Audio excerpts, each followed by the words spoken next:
Hello, everyone, and welcome back to Mr. English Teacher. I'm Emma, your friendly English teacher. And I'm Leo, your English learning partner, the guy who makes mistakes so you don't have to. Oh, Leo, mistakes are how we learn. Today's topic is actually mistakes. Perfect, because I make a lot of them. Same here. Everyone does. Even teachers, even native speakers. Really? That's kind of comforting. Absolutely.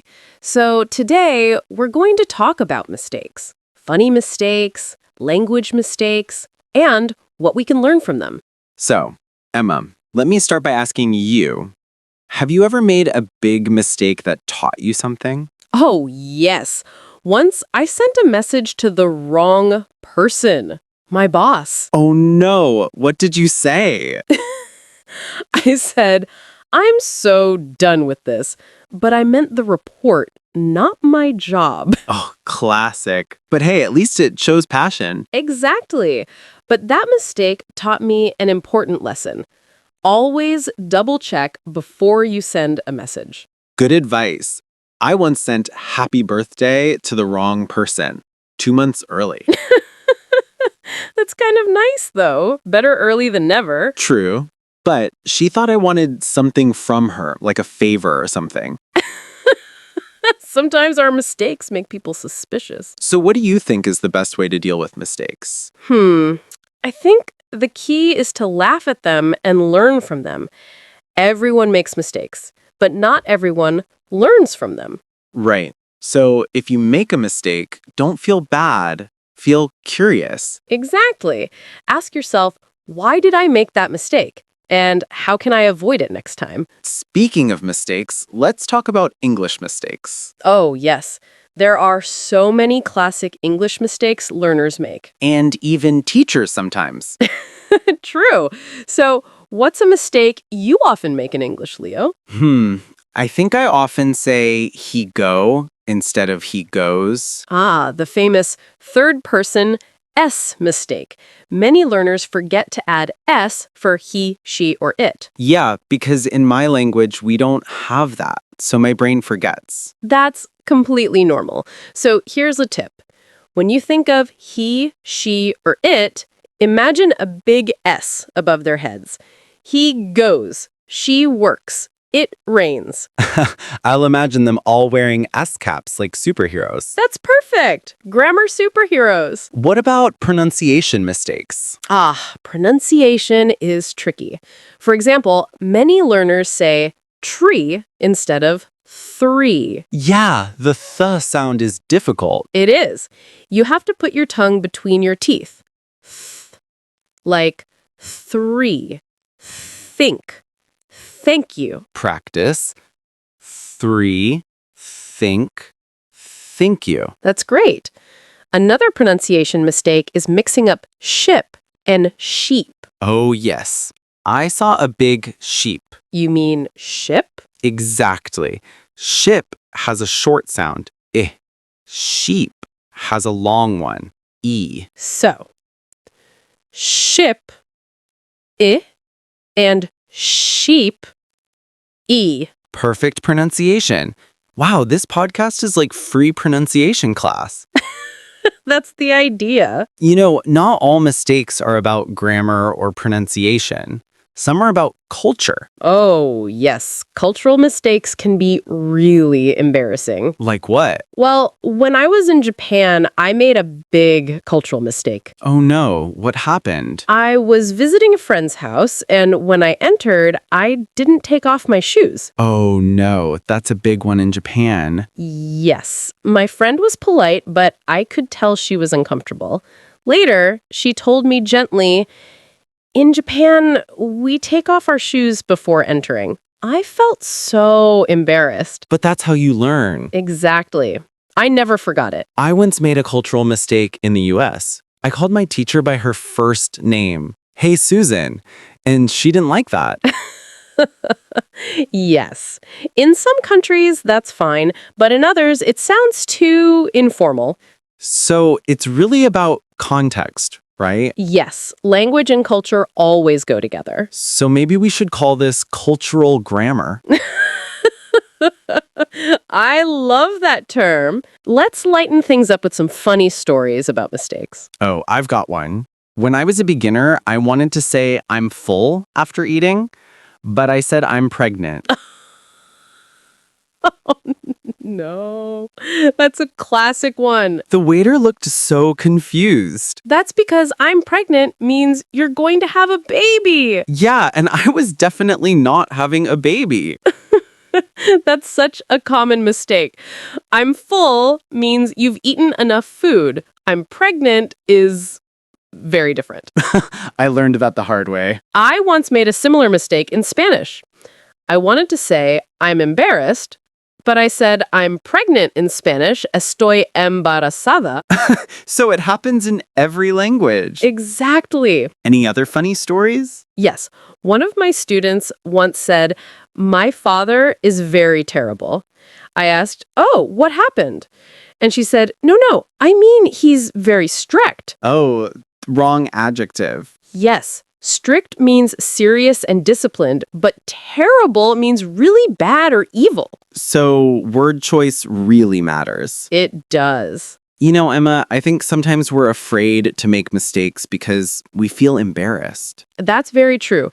Many learners are afraid of looking silly. Yeah, but if you never make mistakes, you never learn. Exactly. Mistakes are evidence that you're trying. I like that. Evidence that you're trying. It's like learning to ride a bike. You can't learn without falling. So in English, we can't learn without speaking and making some errors. Right. That's why I always tell my students, don't aim for perfect. Aim for progress. That's powerful. And here's something interesting. When you make a mistake and correct it, your brain remembers it longer. Really? Yes, because mistakes activate emotional memory. You feel embarrassed or surprised, so your brain pays attention. So mistakes are like glue for memory. That's a great metaphor. Yes, learning glue. Okay, how about a quick mini lesson? Let's go over some common grammar mistakes. Great idea.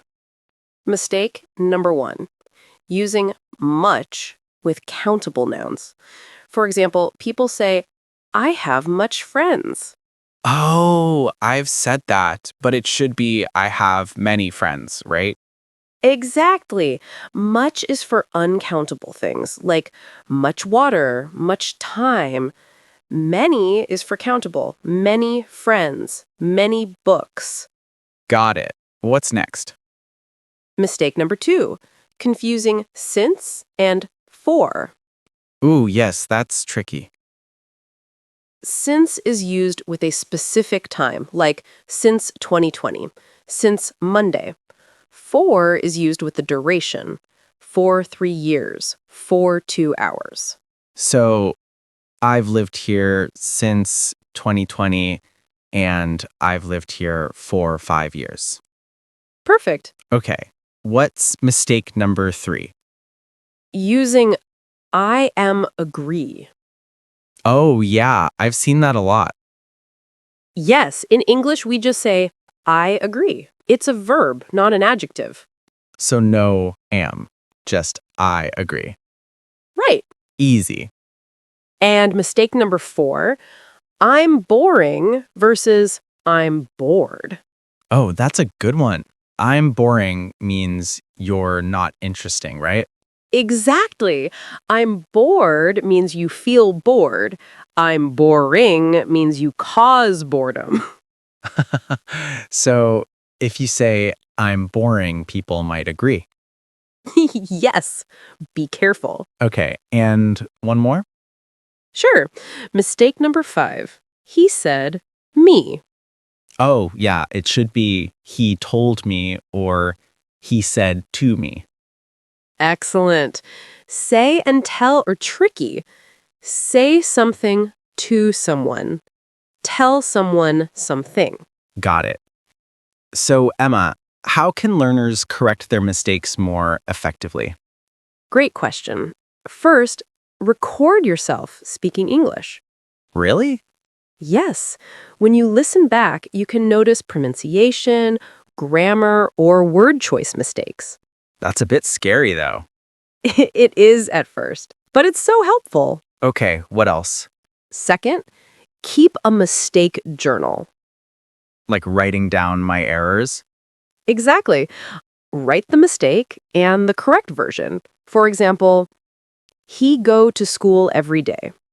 He goes to school every day. That's a great idea. Third, ask for feedback. If you have a teacher, friend, or language partner, tell them to correct you kindly. Kind correction is important. Yes, harsh correction can hurt confidence.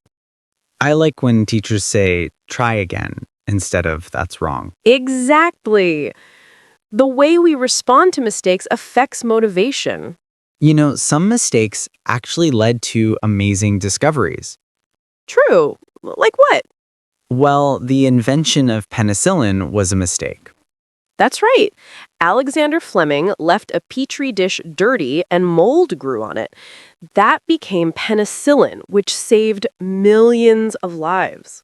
So even scientific mistakes can be good. Definitely. Another example, the Post-it note. Oh, yeah.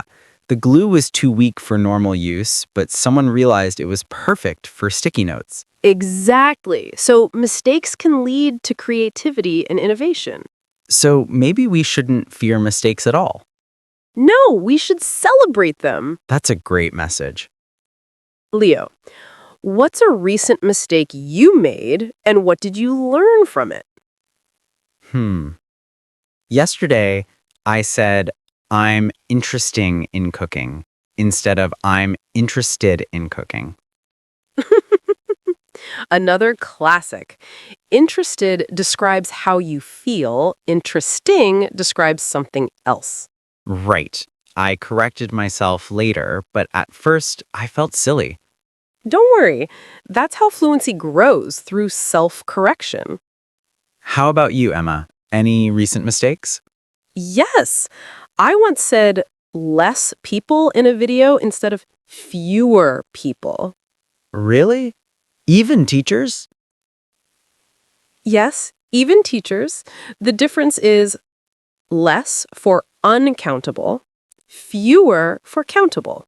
So less water, but fewer bottles. Exactly. You know, this topic actually makes me feel better about learning English. I'm glad. Because before, when I made mistakes, I felt bad, but now I feel like it's just part of the process. That's the right attitude. Language learning is a journey, not a test. Yeah, and mistakes are just signs that I'm moving forward. Exactly. The only real mistake is not trying. That should be a quote. The only real mistake is not trying. Let's put that on a t-shirt. Or at least on the thumbnail for this episode. So, dear listeners, remember, mistakes are your best teachers. Yes, don't be afraid to speak, write, or try.